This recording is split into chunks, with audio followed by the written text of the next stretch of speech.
An especially concerning subset are candidates for Secretary of State, because they could end up in a position to directly influence the next presidential election. Take Jim Marchant, who looks like what a child would produce if you simply told them to draw business.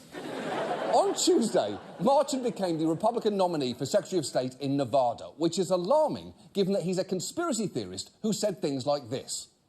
The shape that our country is in right now is because of election fraud. The people of Nevada have not elected anybody since 2006. They've been installed by the deep state cabal. Wow. The people of Nevada haven't legitimately elected anybody since 2006. That is a pretty bold claim, especially coming from a guy who himself was elected to the State Assembly there in 2016. Also, when Marchant was asked to specify who exactly he thought was stealing elections, he said, "I don't know, actually. I think it's a global thing. The people in power want to maintain their power," which is honestly pretty refreshing coming from a conspiracy theorist. Look, we all know there's a secret cabal pulling the strings of politicians around the world, but I'm certainly not going to wildly speculate about it. That would be irresponsible. But crucially, Marchant isn't alone. He's actually leading a group of candidates called the America First Secretary of State Coalition, which also includes New Mexico's Audrey Trujillo, who's referred to the 2020 election as a coup, which makes her explanation of why she decided to run for office a bit worrisome.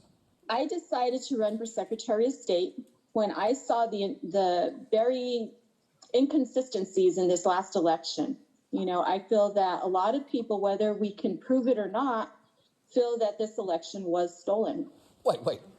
Whether we can prove it or not? But that's a pretty big loophole, isn't it, Audrey? We all believe plenty of things that we can't prove, but we shouldn't base major life decisions on them. And then there is Kristina Karamo, who is running for Secretary of State in Michigan and who is really something.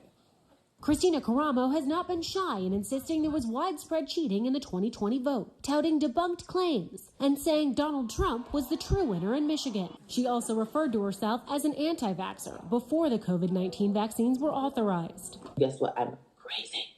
I'm an anti-vaxxer. Oh, come on. You don't sound crazy. Whispered voice on the phone. These are just 3 of the worrying candidates for Secretary of State around the country. There are many, many others which should, frankly, give everyone pause. At American Bridge, we're holding Republicans accountable. Subscribe and join the fight.